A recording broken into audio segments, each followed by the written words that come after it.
Well, hey everybody, how you doing? I'm glad you're here today, and I just want to say happy Monday. And we're going to get to your questions in a moment. We have some pictures to do.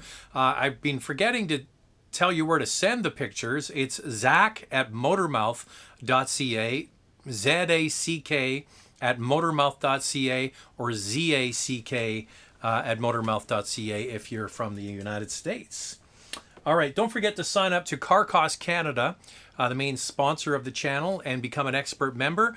If there's any deals, if a vehicle is being changed, that's when you get the best deal. But you need to know what the dealer paid for the vehicle, any discounts, any rebates, and you're going to get that at Car Cost Canada. Use the promo code MotorMouth, the name of the channel, and you become an expert member. You get extra searches for free. What else is going on? Tomorrow I should say, the Audi Q3 comparison with the Volvo XC40 video is dropping tomorrow. Then we have the Sonata N line is coming out on Wednesday. And on this Saturday is the vehicle we just picked up today. We're going to turn it around quickly because it's going to be very, very popular. It's the all-new Acura MDX, and we've had it today. We just got it today. And I'm going to go out on a limb and say that I think that the Acura MDX, this new one, might just be the best SUV on the market today. There you go. All right. We have a great clip from Alex in Israel. If you're a regular viewer of this live chat, he always sends in pictures and videos. He's got a very good one today, a video. So we'll get to that in a moment. First of all, let's get into our images. So first up, we have a thing. This was sent in from Ricky J. Ricky J spotted this in the mall and thought he'd send it in. That's a great looking ride. This one is from William Lenz. This is a 2021 RAV4 Prime XSE. He ordered it in August and he just got it now. And he's absolutely loving it with his 2011 Ford F-150 in the background. That's what you need to do if you want a RAV4 Prime. Order it and just wait. What else do we have here? We have, this is from John. He sent in a picture of his 2009 Challenger RT 6-speed with a Hemi V8. Now, that is a sweet ride. He sold it, but he's looking for a new one. And this came in from one of our viewers. Talking about his BMW 750. I love the wheels, by the way. Those look really cool. Look like Alpina wheels. And he needs this part. That's around the headlight switch. It's broken, and it's a 2-year-old car, and BMW won't replace it under warranty. That's what his tech advisor is saying. And he's saying, I'm a BMW 7 Series owner. This is a very expensive car. And they will lose him as a customer over a $250 part or whatever. Just makes no sense at all. Okay, so let's get to Alex. Now, Alex did some great research on this. So Alex lives in Israel, and he has some information for everybody. Check out the prices of cars in Israel. This is a real shocker to me. So this is information about the new GV80. Hey Zach, good evening. Very like your reviews, and we just announced in Israel the Genesis products. So two models, G80 and GV80, the SUV.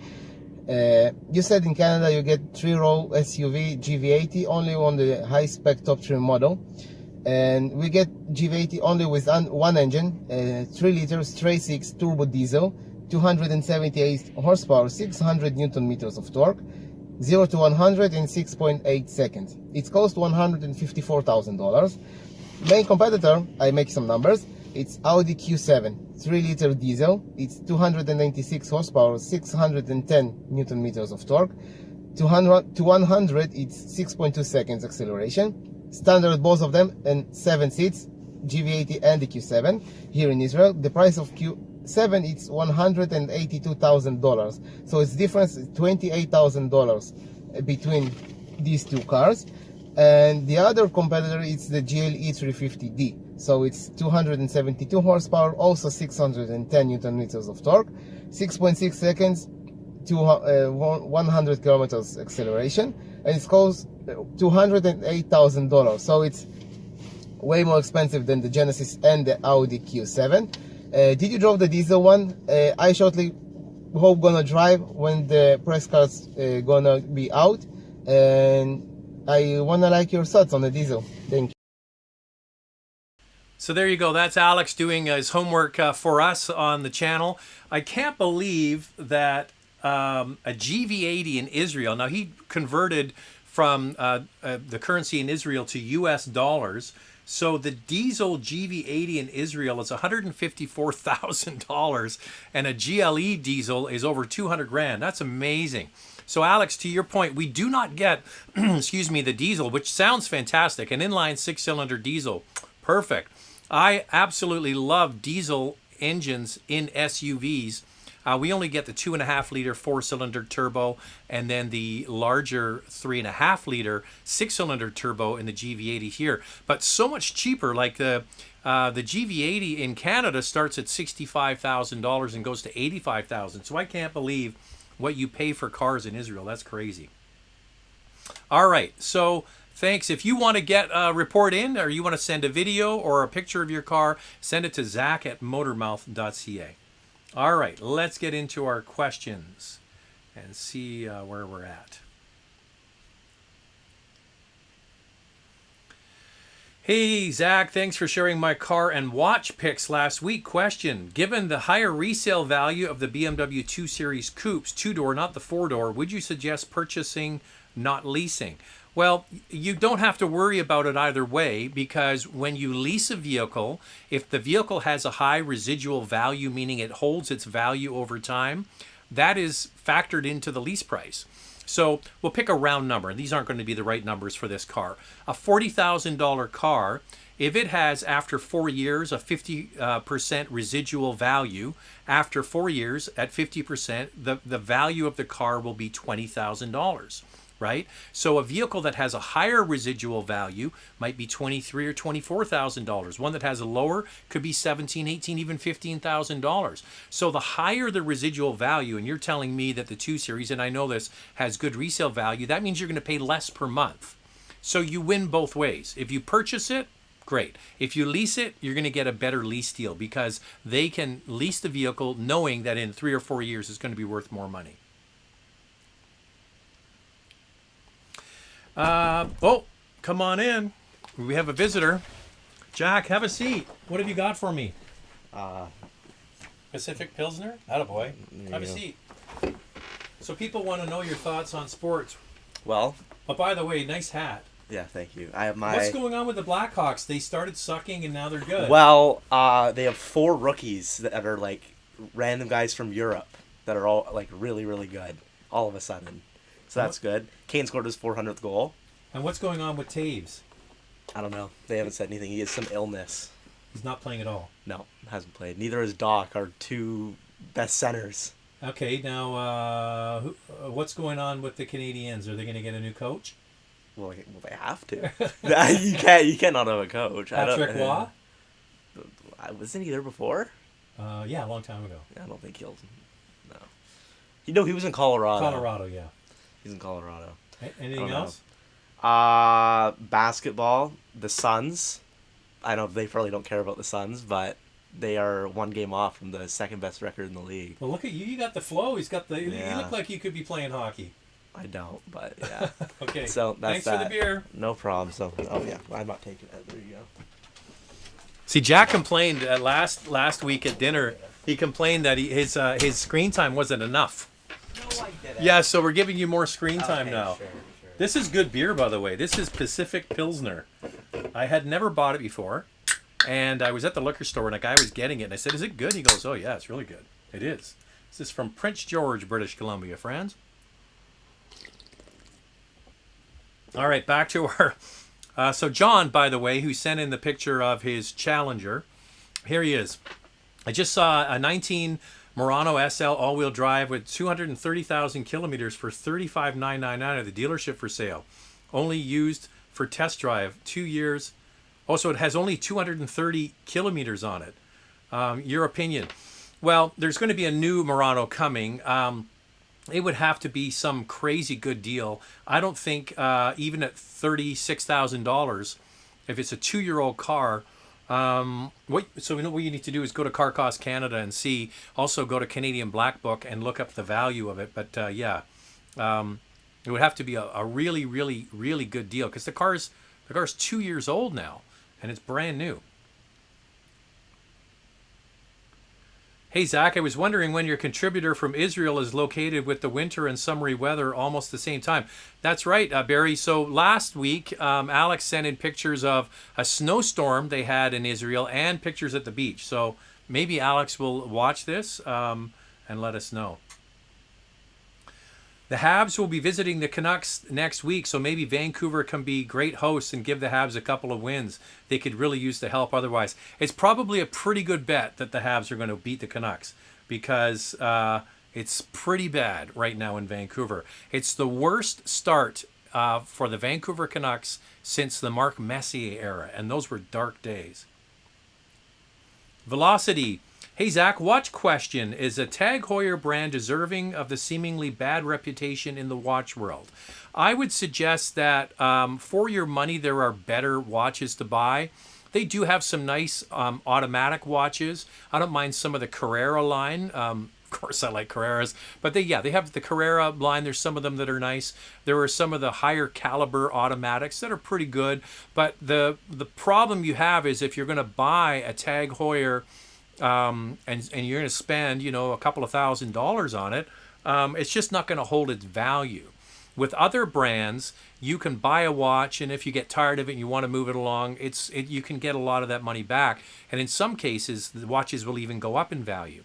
So I would suggest that if you're thinking about buying a first premium watch, that I would save a little bit more and buy a Tudor, right?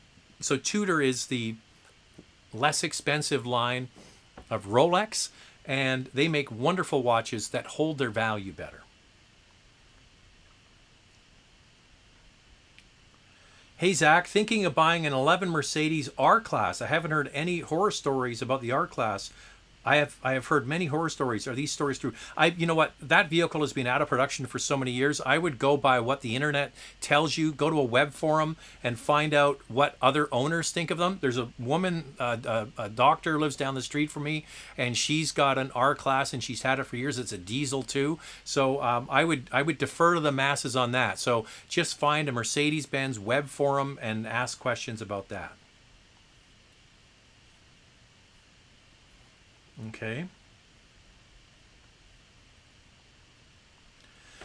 Hey, Zach, is there any vehicle out now or in the near future that gets you excited about, like something you would want to own yourself? I don't know. It's quite interesting because when you do get a different car every week, and in this case, this week we have 2 cars, it becomes just a bit like a treadmill. Unfortunately, you kind of you get the car for a week, you got to shoot it and edit it and all that kind of stuff. So it's not that I'm disinterested. I'm interested in all of the new products, but I I'll be honest with you. It's easy to say a high horsepower exotic car, like I want to drive the new GT3, which I do. But you know what I'm really excited about? What's the new Honda Civic going to be like? Stuff like that, like what people really buy, because there's going to be hundreds of thousands of those purchased. So those are more important. But what gets me excited, there's nothing really I'm just pining. The 911 GT3, the new one, would be nice.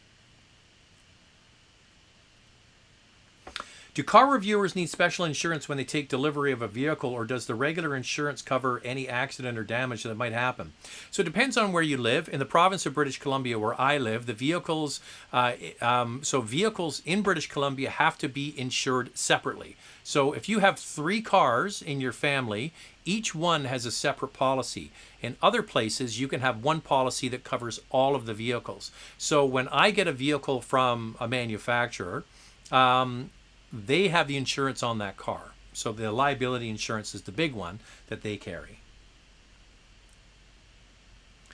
Hey, Zach, this is Huge Haggis. Nice to see you. With cars not generating much heat while idling from a cold start, plus anti-idling bylaws starting to become a thing, do you think we'll start seeing more electric windshield defoggers?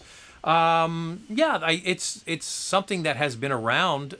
We've seen it in Land Rover, Jaguar cars for many years.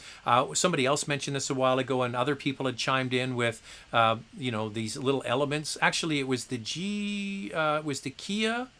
The Kia K5 GT that I drove on Motoring TV had the little filaments in the windscreen, and they work really well. Sometimes your eye can be tricked with the focal length. Excuse me. But yeah, I would hope that would be the case. Another one that's an issue is LED lights don't generate really much heat. And when you get ice built up on the lens covers, there's no heat really from the headlamps to melt the ice, which would typically be the case with the old halogen bulbs, things like that. The best way to warm your car up, and this isn't a new thing, is to not idle the car and let it sit in your driveway. Horrible for the car and really bad for the environment. And so the best thing to do is start your car and drive it slowly until you start to get it to warm up. That's the best way to do it. Hey Zach, what do you think about the 2021 Audi Q5 as an all-round vehicle for my lifestyle? I think it might be a great balance for me between comfort, style, and tech. I would totally agree with you, Josh, that the Audi Q5 is kind of like the best all-rounder in its class, in my opinion. I think the new X3 is very good as well, but it just is a comfortable vehicle. It's roomy. It does everything well, and we are going to get one soon on the channel, so stay tuned for that. But there's an older video I did from a couple of years ago. What has changed is the infotainment screen has changed, but the basics of the car are not that different. And I said in that video that it really is kind of like the best all-rounder.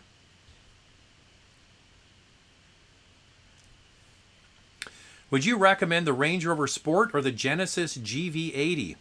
These are different vehicles. I just don't believe, I know that Genesis would love everybody to believe that their GV80 is an alternative to a X5 or a GLA or even a Range Rover Sport. I don't think that. I'm a bit of an outlier. I think what it competes against is the new MDX. I think this new MDX might be the best SUV I've ever driven. It's so well done. And I think that the GV80, as much as it's punching above its weight and trying to compete with those luxury brands, I don't think it's earned its stripes yet. It's only a 4-year-old company. Genesis is a separate brand. I don't know. You tell me. I mean, I don't think so. Do you think you would be willing to have a Genesis in your driveway instead of a Range Rover? I don't know. I don't think so.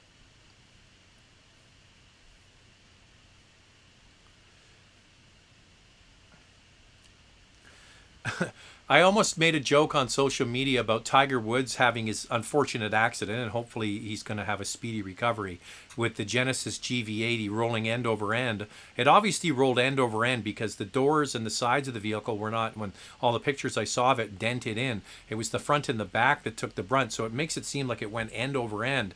And the engine got pushed in through the firewall. The joke I was going to make, did the accident happen because he was trying to figure out the Genesis infotainment system that is just a hot mess? Well, we're going to find out, aren't we, eventually?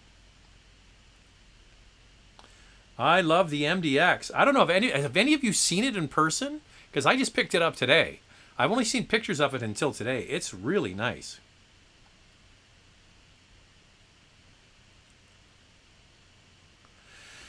Hey Zach, initial thoughts on the Ioniq 5. Will Hyundai massive battery electric car recalls affect public perceptions and their ability to make good EVs? I don't think it's going to make any difference at all, because I would tell you that the vast majority of the public doesn't know anything about recalls for EVs from Hyundai and Kia. They just don't. Like, you would think that with all the press that electric cars get, that the masses are pining to buy them. The numbers don't back that up. Now, the interesting fact is in Canada, the best-selling electric car in the last year was, of course, Tesla. But number 2 was Hyundai, with the Kona EV, the original Ioniq electric car, and so on. And they really believe when they get this car that they're going to do really quite well with it. But there are other brands out there, like when Chevy just announced the Bolt, and they dropped the price by $7,000. It was like shots fired. That thing, if you're an electric car buyer, is kind of like a bit of a no-brainer. It's $38,000 now in Canada. And then if you get a rebate on that, you could be getting a brand new Chevy Bolt with over 400 kilometers of electric range and a very good car for about 30 grand. That's a lot of car for the money. Any car for the money, 30 grand is a good deal. So it's going to be interesting to watch.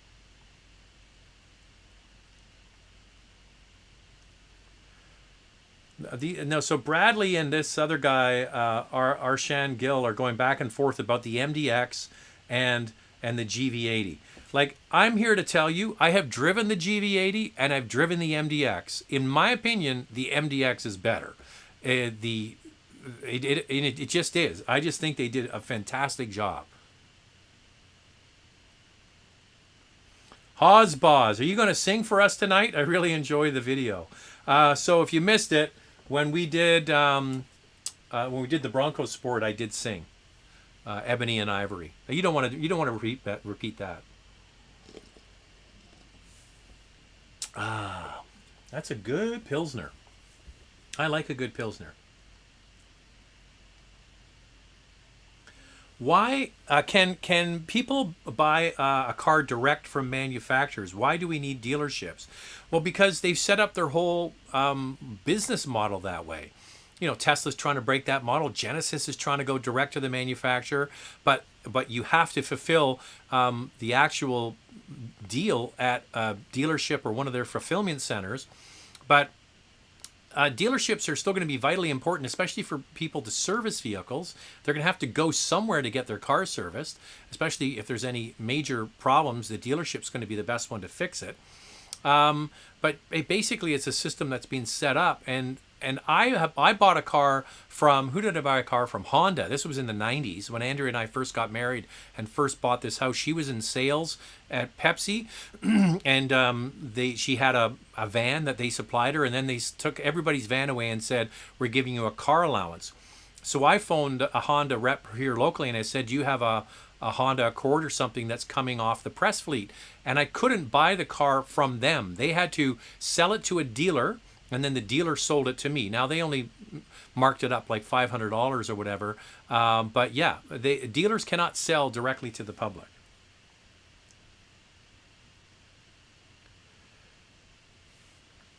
Hi, Zach and Andrea. I wish VW would consider bringing the Volkswagen Touareg back. I had a 06 in gray with black interior V6, 3.6 liter V6. I loved it.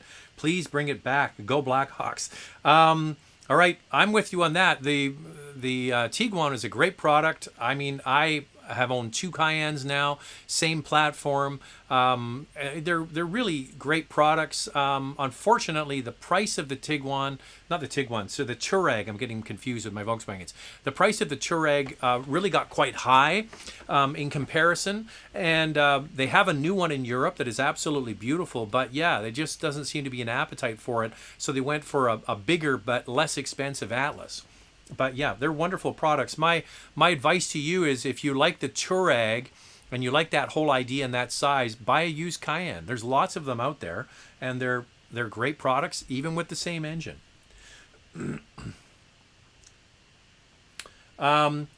GV80 saved Tiger's life. Not exactly true.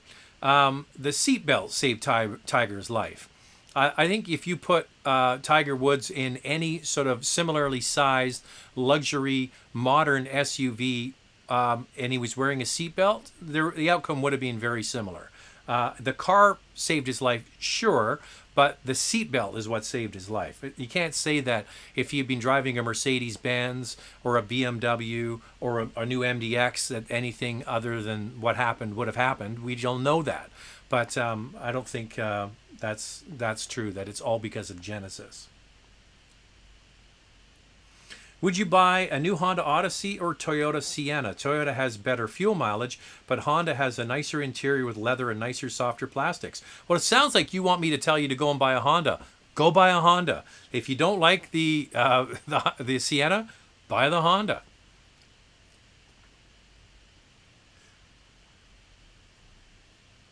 Okay, I think Bradley's car reviews is somebody who works for a Korean car dealership, because now he's going on about the new Carnival, which is the new Sedona, not the Sedona, yeah, Sedona, the Sedona minivan. 2020 Civic or Jetta under 30, your pick and why. Thank you. I would suggest that if you are in the market and you can swing the GLI or the Civic Si, those two are fantastic products. Both are available with manual transmission. However, the GLI is the only one that's available with an automatic. Okay, it's the dual clutch. So if you don't drive manual transmission, then the GLI. If you do drive manual transmission, both the Si and the GLI are both fantastic, and they're right around $30,000. The GLI has more power.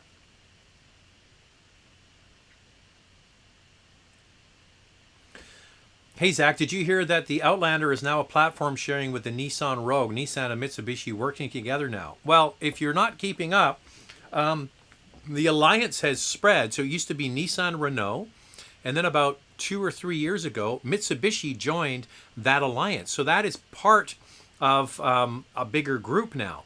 So the new Outlander is the first co-developed platform with the alliance. Okay, so you have Nissan, Renault, and Mitsubishi. This is the first time we're seeing a product on that same platform, but this alliance was announced about 3 years ago. And we were actually in Japan with Mitsubishi, and we got to see the concept vehicle that this new Outlander is based on.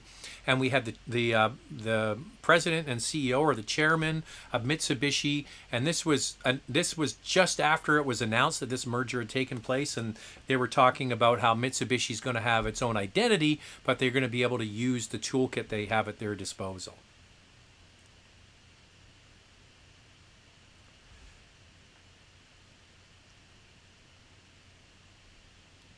All right, everybody's going back and forth in the chat room with each other, so I'm going to skip right by these.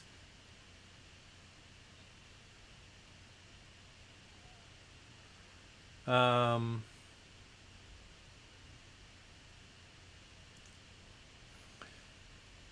Zach. Is it possible to negotiate a factory-built order? What would be your starting point to negotiate on a $80,000 factory build? Now, part of you have to be really upfront with the dealer that you're working with, and I would start by having a conversation and try to develop a relationship with the sales manager, especially because when you do a factory order, if it's not a vehicle that is being bought in big numbers, say it was like a special color or special trim or something that you want on the car, if you back out and renege on the deal, that dealer is now stuck with a unique car that might be hard to sell. Say you wanted, I'll pick a purple Mustang, right? And then they order it for you, and then you say, nah, I changed my mind. I don't want a purple Mustang. Well, now the dealer's got to sell the bloody thing, right? And that's hard. So I don't know the specifics of what you're dealing with, but you really have to have an open communication with the dealer. So you're probably going to put a deposit down if it's a special order that will not be refundable, because they're going to order the car, and if you renege on that deal and you walk away from the $1,000 deposit, they still got to sell it. So I think it's harder to get a deal on a car that you're ordering specifically for yourself versus a car that's sitting on the lot. Now, you could work with the dealer and say to him, listen, if I order this car, you've got a sale. Sure, it's a month or two down the road whenever the car arrives. Can you give me a discount? It's not as easy as if there's a car on the lot that they want to sell by the end of the month to meet their quota. See what I'm saying? And also, if you're ordering something weird, they're really going to be reluctant to give you any kind of deal on it. Hi, Zach. I need a commuter car, total distance 80 miles, use Mazda 3 or Prius Prime, both 18-19 model. Just don't like the look of the Prius. Budget in US dollars is 15,000. If you just need a good commuter car, Mazda 3 would be on there. Prius Prime. A Honda Civic is a great car. I would consider the Honda Civic really good on fuel, comfortable. It's got all the tech you would want in there. Mazda 3 is fine as well, but Honda Civic is another great choice. We own a Honda Civic. Every time I drive it, I'm impressed with it, and I think to myself, like, what do you really need more than this, right? The one we have is an LX with the tech package, I think, for the forward collision warning and all that stuff. You could easily buy one for that price. Ours is a 2017, and it has the forward collision warning, Android Auto, Apple CarPlay. It's got a pretty good stereo system and all that kind of stuff. So I would throw that one in there as well. Nothing wrong with the Prius Prime, but if you don't like the look of it, you don't like the look of it. Nothing we can do about that. Jaden, thoughts on Hyundai Kia engine problems? So these are for the older cars. A lot of people are like, well, you're driving this vehicle, blah, blah, blah. And so if you look at what's happening with those issues, often they're on older cars. So I would suspect that Hyundai and Kia have improved things, but we'll have to wait and see. Oh, this is a good one. I was thinking about you last week because I was walking by a Chevy Equinox. And after I got off the live chat, I actually went and did some of this research myself. And I talked about the Chevy Equinox and how it has won so many times for J.D. Power's dependability study. So I suggested, you asked about getting it for your sister, and he said, I was the one that asked you last week about the reliability of the Chevy Equinox. And I had and checked it out as well, and all good. My little sister bought the car 4 days ago, and she loves it. It is a great product, the Chevy Equinox. And here's an interesting thing. I found an article about the latest consumer reports, J.D. Power dependability study. So these are cars that are 3 years old. And I forwarded it to Andrea and I said, read this because you are going to be surprised about your perception of what people think and what are the actual study numbers. And when you go, do yourself a favor tonight, type in J.D. Power dependability study, and you can do it for this year, 2021, 2020, 2019. Go back a few years and look at the category winners for all the different classes. Do you know who wins a lot of them? Of course, Toyota, the usual suspects like Toyota and Lexus. But General Motors vehicles score very highly on a lot of those. And the Equinox is one that has won several years in a row. It didn't win this year, but it has in the past. Ron, what are your thoughts on Oris Divers? I think, yeah, that's a good sort of entry-level premium watch. But you get into the same thing you get with the Tag Heuer, is that some of them hold their value because they have these limited editions, some beautiful dials and colors. I do like the look of them. I still believe that it's like there's an old saying, it only hurts to buy quality once, right? So save a little more. And then when you think you're done saving, save a little more, and then go and buy a watch that, like Archie Luxury is the pontiff, as he calls himself, the guru of watches on the internet. He was the very first guy to do watch channel on YouTube, and he's a total character. If you don't know who Archie Luxury is, check him out on YouTube. He swears a lot. He's crazy, but he does know his stuff. And he says when you buy a watch, it should hurt. It should hurt to buy it. So my advice is, there's nothing wrong with an Oris. Save a little more, and then buy. This is the one I bought, not this summer, the summer before. It's my Omega 300M. Yeah, I like the Oris stuff. The nice looking watches. Picked up a 2021 Rogue all-wheel drive. Absolutely love it. The performance and tech is way better and advanced on the RAV4 and the CX-5. I agree with you on that. I picked it as one of my top vehicles that I drove last year. I think this thing is going to sell like crazy. Unfortunately, now, Raj, I don't mean to rain on your parade, but it didn't get good quality, not quality scores, but crash test results in the latest crash test. I think he got 2 out of 5 stars, but there you go. Huge Haggis, my Citizen Eco Drive is high end to me. Those are good watches. They're very good watches.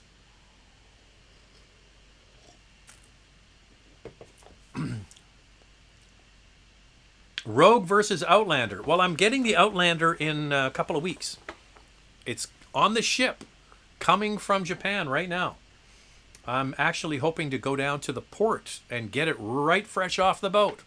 That's what we're planning, but we'll see. Hey, Zach, I'm thinking, by the way, the pictures of the Outlander, especially the interior, look really good. Hey, Zach, I'm thinking about buying a used car, but I'm scared to enter a dealership because I don't know what to say. Any advice? Nate, this is my advice. People get freaked out about going to a car dealership. So this is the analogy. Don't treat all of those cars out there as cars. Look at them as shoes. You would have no problem in the mall walking into a shoe store, trying on a pair of shoes. They're a little tight. Do you have anything that's a little wider? I don't like the look of them. They don't go with my pants. Whatever it is. And you say, thank you very much. These shoes didn't work out. And then go down the street or in the mall to the next shoe store. But when it comes to cars, people feel like, oh, I've got all this pressure to buy this car. No, they're not cars. They're just shoes. Try them out. This one's too big. This one's too small. This one's too loud. This one isn't comfortable. This one isn't powerful enough. This one's too expensive. They're just shoes. You have no problem walking out of one shoe store and going to another shoe store and trying them on. So get it out of your head that they're an expensive purchase and it's a car dealership and there's all this pressure to buy. And the other thing I always say, it's your money. You are in control. Do not let car dealer and salespeople push you around and bully you into doing something that your gut says isn't good. Like if you go into a shoe store and you try on a pair of shoes and you're a size 9 and they give you a size 7 and they're tight, you're not going to go, just buy it because they're really good deal today only. And if you don't buy them today, then the deal will be gone. No, they're too small. I need the right size. Well, don't fall into that for the car. Well, that's by the end of the day, this deal's going to be gone. And if you don't buy this car, then you're never...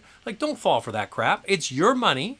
You are in charge. They're not cars. They're just shoes. And find the right fit.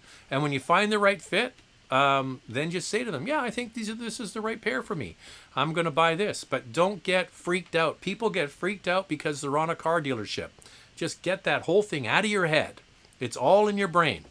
And they're not cars, they're shoes. I wrote that in my book, by the way. I wrote a book about buying cars years ago. I thought that was a pretty good analogy. You wouldn't get pushed into buying the wrong pair of shoes. Why get pushed into buying the wrong car? Any news from Toyota from last week's meeting about the Corolla Cross? No, I haven't heard anything about the Corolla Cross. You're referencing the fact that I did, we had a dinner chat thing with Toyota last week, and it was all about the upcoming hybrids. There's going to be 2 battery electric vehicles announced from Toyota this year. That's a big deal. Toyota's going to come to market with 2 battery electric vehicles this year. See what happens to Tesla stock then. The biggest car company in the world says they're going after electric buyers. Well, that's going to be interesting. Hey, Richard's here with a super chat. I was hoping we get a super chat. I can't buy this expensive beer without super chats.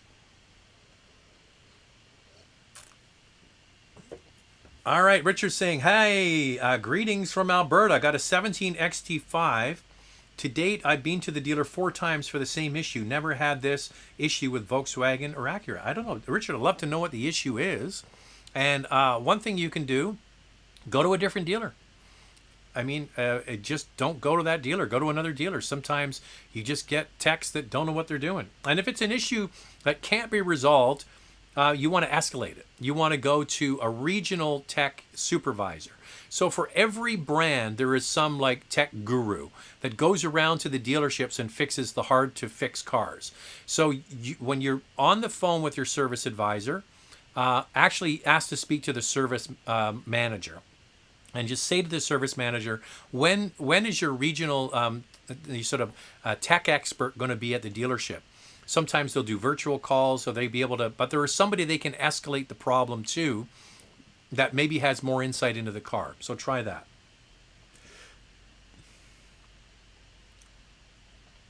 Peter's saying, we just leased a BMW X3 for my wife. Picked it up on Saturday. I'll be driving our Cadillac XT5 until lease ends this summer. Caddy, Audi, Lexus. Well, based on Richard's last comment, he's got a 17 XT5 and he's got issues with it.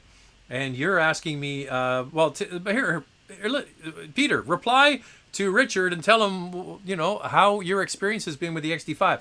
The only grandmother research I have is I was shooting in a neighborhood. You know where I shoot with the big houses and all that? And I was shooting, and this couple drove by on their XT5, and they ended up being people I know. And I said, oh, I see you've got a Cadillac. And they said, it's the best vehicle we've ever had. So there's that. So, Peter, what you need to ask yourself is, what do you want? Give me some ideas of the vehicles that you're considering, and we'll hammer it out, which one we should get. All right, I got to go back to where I was.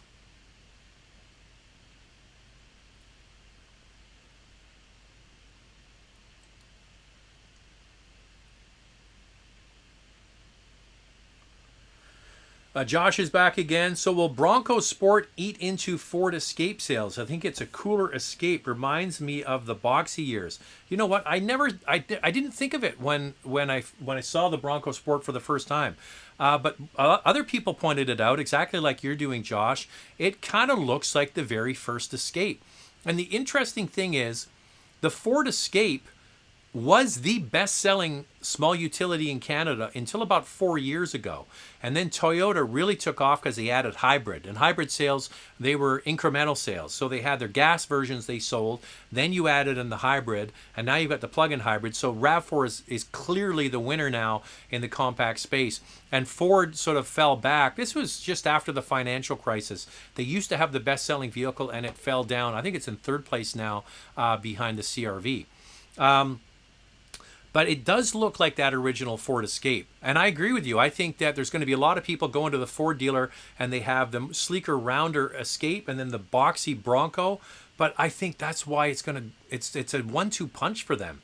Because there's going to be people that like the Escape, sleek looking, kind of, to me, looks a little bit like a Porsche Cayenne from a distance, and then this boxy Bronco. And I'm not sure if you've watched the video yet that Andrea and I did. It came out on Saturday. It's doing very well. I really liked it. I went into it not wanting to like it because it's not the real Bronco, but you know what? As a small utility, they did a really good job. What new car would you recommend for under $25,000? First time buying a car. So you're saying car. I'm assuming you want a car, not an SUV. I always go back for first time buyers to the same cars. A Corolla or a Civic. They will deliver the mail all day long, every day. You drive them, you don't worry about them. You just service them regularly and put gas in them, and you're going to be fine. If you want a car with no issues, that's not a bad way to go. The new Civic is arriving. My advice to you is wait until, I believe it's June, when the new Civic is coming. You're going to start to see deals on the existing ones. That's why you want to sign up with Car Cost Canada. Use the promo code MOTORMOUTH, become an expert member. So as we get closer to that on sale date for the brand new one, the existing inventory is going to be sold off. So you might get a really good deal on a higher trim than you maybe would have been able to afford before and get a good deal on it. Or the inverse of that is wait until the new one arrives and you might be able to get a brand new one for a good price.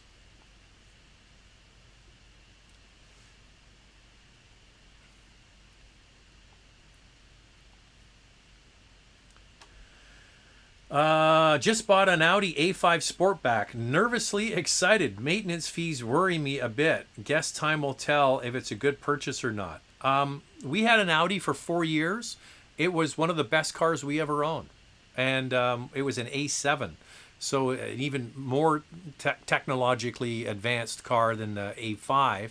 The A4 family, which is what the A5 is built on, I think they're fantastic cars. I think you're going to love it, and I'm pretty sure you're going to be happy with the way it goes.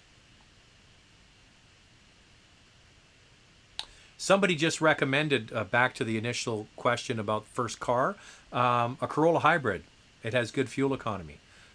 Yeah, that's a good choice. That's a very good choice, and it's just under that 25,000 mark.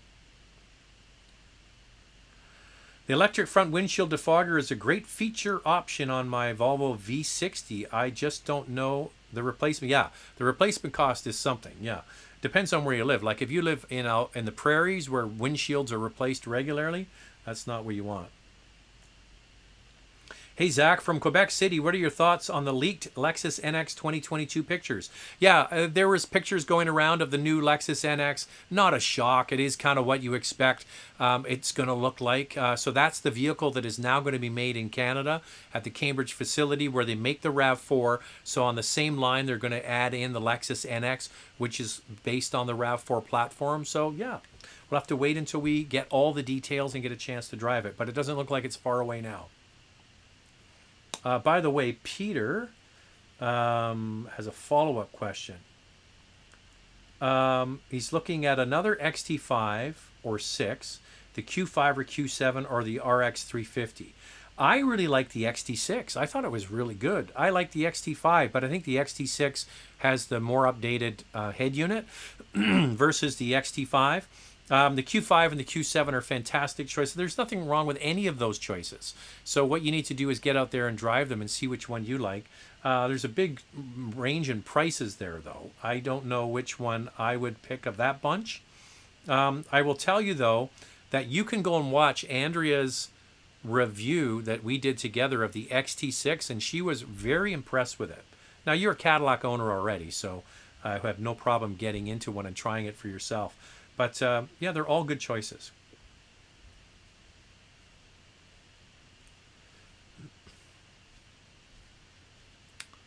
Got to go back to where I was. Where was I? There we go. Hey, Zach, so glad to hear you again. I know when it comes to Porsches, you say the optimal product is the S. Yet, do you think the base Cayman is a waste of money? Thanks. No, listen, I like the S's because I like the more powerful engines. You get better brakes, and you have a more desirable car to sell in the aftermarket, right? So if you're shopping for a car and you're looking at a Cayman or a Boxster, and then you see an S and it's a little bit more money, often that will be the one that everybody wants, right? So there is nothing wrong. And by the way, the current 4-cylinder turbos, I think the one you're talking about, the single turbo base unit is actually really good. It's a good product. So no, there's nothing wrong with the base car. They're a load of fun to drive. In fact, especially if you get the manual transmission, you have to work harder to wring the most out of the car. Cars with higher horsepower sometimes not as satisfying as cars with a little less power, where you have to learn to drive them better. So yeah, I still believe that the getting the S is the best for resale value, but it doesn't mean the other cars are no good. What would be a better pick for a family hauler? Ford Explorer versus Subaru Ascent, or any other suggestions? Well, Mark, there's loads of vehicles in this class. I am not a fan of the current Ford Explorer. I think that they did a really cheap job, especially with the interior, the materials, the fit and finish. I don't mind the way it drives. I think it's a really nice platform with the rear wheel bias, all-wheel drive system, all of that. There's engine choices. There's all of that. So Ford has done a good job with the way it drives. I just think that the interior is so cheap, and I just don't feel like you're getting your money's worth. But with the Subaru, you get a lot for your money. I mean, I think it's one up from the base, comes really nicely equipped. You don't have to go crazy on the price of it. It's got a turbo engine. It can tow 5,000 pounds. Same with the Explorer. So yeah, drive them both. And there's loads in this category. So my top picks in the category are the Kia Telluride and the Hyundai Palisade. But yeah, give those two a shot. Hey, Zach, I have a family of 4. I'm shopping for an SUV. Can 4 comfortably and maybe 2 on occasion? I'm thinking the Sorento SX versus the Telluride. Listen, the whole premise of our video with the Sorento that Andrea took a different tact, is I was like, if you're going to shop for the SX version of the Sorento, It's just like a few $1,000s more to get the SX version of the Telluride. It is way more vehicle. You go from a 2.5-liter 4-cylinder turbo to a 3.8-liter 6-cylinder. It's got good fuel economy. It's huge on the inside. For me, it's Telluride all day.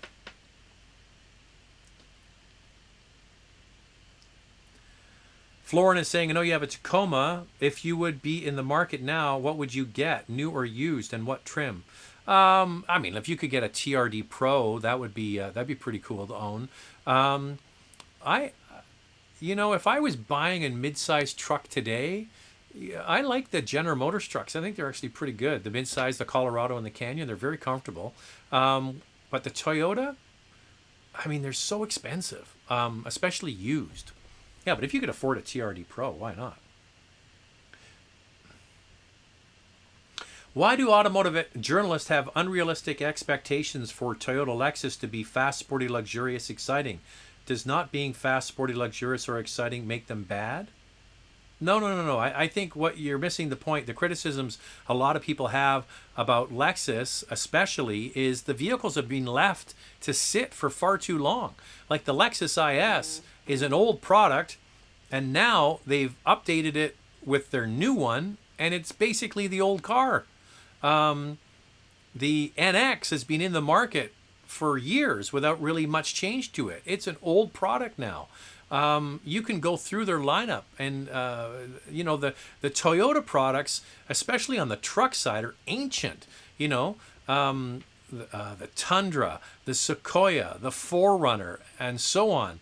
They're ancient. They've been in the market forever. So I think a lot of people get frustrated that Toyota has so much engineering might, has so much technology and manufacturing know-how, and they're just not putting it into new products. They leave the products for far too long. And you see a company like Hyundai and Kia, they're refreshing their cars every 2 years. So that's what they're up against, and we'll see if if things change, but they don't seem to be. Thoughts on the 2022 Civic? All we've seen is the look. It's very conservatively styled. There's one image of the inside. You can watch the video I did on it. I think the interior looks really nice. I don't mind the way it looks. It looks a little bit like a Jetta, but done by Honda. So we'll have to wait until we get a chance to drive it. I was actually on a call with Honda last week asking about my plans to travel again and go to car events, and I said until I'm vaccinated and until we're kind of getting on the back end of this pandemic, really not that interested in getting on an airplane. Thank you very much. But so we'll have to wait until we get our hands on it. Hey Zach, speaking of LED lights, should there be a law on brightness? Some of them at night are just way too bright and blinding. Cheers from Quebec. There are standards for lights. There certainly are standards. One of the issues that we have, and you see this in a lot of cars nowadays, in order to get the absolute top safety rating, they have to have auto dimming high beams. Okay, and I think what you're seeing is a lot of the vehicles automatically go to the high beams, and they're not automatically dimming. So I think a lot of people are getting caught with their high beams on and not realizing that the auto system maybe isn't functioning or isn't that precise. But all lights there is a standard for light, and they have to have a minimum amount of light and so on. But no, you can't just have crazy super bright lights. You're not allowed to do that. So part of it is the aim of the lens, and maybe that auto high beam feature isn't working that well. Hey Zach, your thoughts on the Buick Envision as far as long-term reliability is concerned? Any hybrids in the pipeline? So I'm getting the Buick in a month or so. It's a good-looking car. I would suggest if you go and look at that study I referenced earlier from J.D. Power, so the top 5 vehicles, the top 5 brands, Chevrolet and Buick are in the top 5. A lot of people aren't. No, sorry. Yeah, I think Chevrolet was in the top 5. Cadillac and Buick were in the top 5. And I've been talking about this for years. I've been on record many, many times saying General Motors is making some very good products these days. And it's easy for auto journalists to crap on domestic car brands. But domestic car companies are making some excellent products these days. And I believe the company that's at the forefront in terms of quality is General Motors. I think some of their cars are really well done. And I will stand behind that. So we're going to get a Buick in just a few, I think it's 5 weeks. Talking about expensive countries to buy cars, a new Golf GTI in Singapore is selling for $141,000 US. Holy crap. There was a study that came out a week or so ago that Canada, when you do currency exchanges, we have some of the cheapest cars in the world because the U.S. has so much buying power that U.S. car prices are low. And then the Canadian dollar is low compared to the U.S. dollar, so they can't put the prices that far up compared to the U.S. So because of the currency exchange, the costs of cars in Canada are actually really quite cheap, especially when you look at 140 grand for a GTI.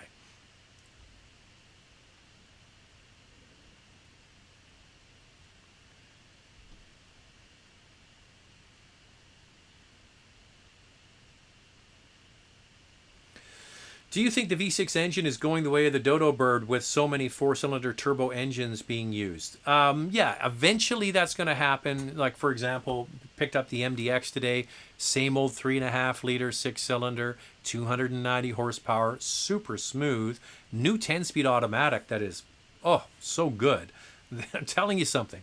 That MDX is it, man. Holy crap. I can't believe how much I like it. They did a very, very good job with it. But yeah, you think about Camry still as a V6. Toyota decided to keep that in the mix, right? But it will go away eventually. Do you feel a similarly equipped Cayenne is worth the $20,000 to $30,000 premium over its X5 and GLE rivals? It isn't a $20,000 to $30,000 premium.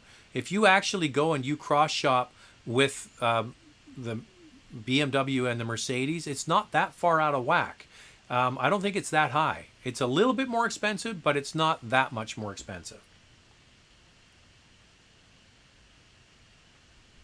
Somebody's chiming in saying the car almost killed Tiger. He should have walked or took the bus, but he's strong and he will be back. Yeah.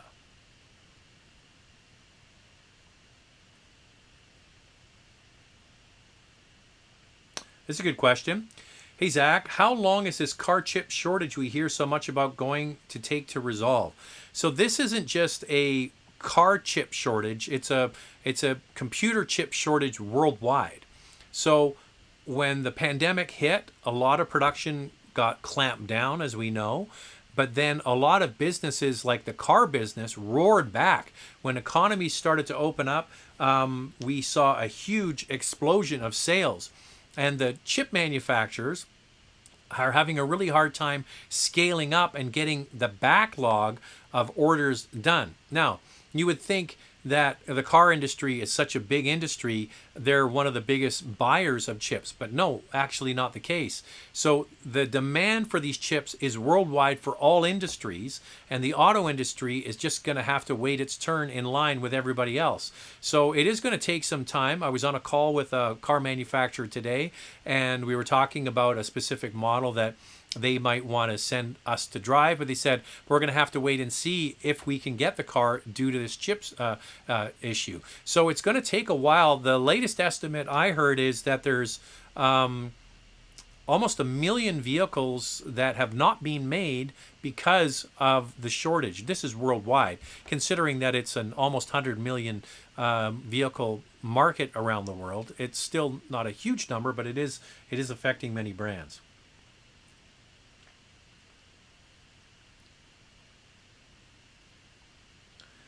All right. Okay, Sam is saying this was about the special order. As clarification, deposit for BMW custom orders are either refunded or put towards the purchase, usually $1,000.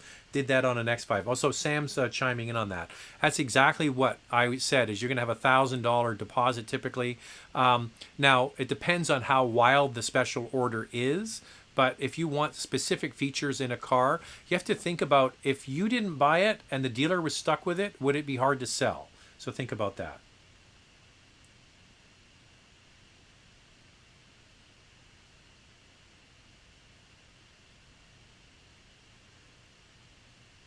Austin said he got his RAV4 Prime XSE last week. Well done.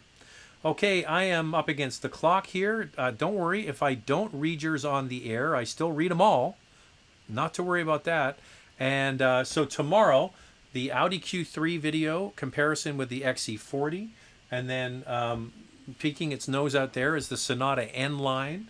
And then the MDX, the Sonata N line will be out on Wednesday.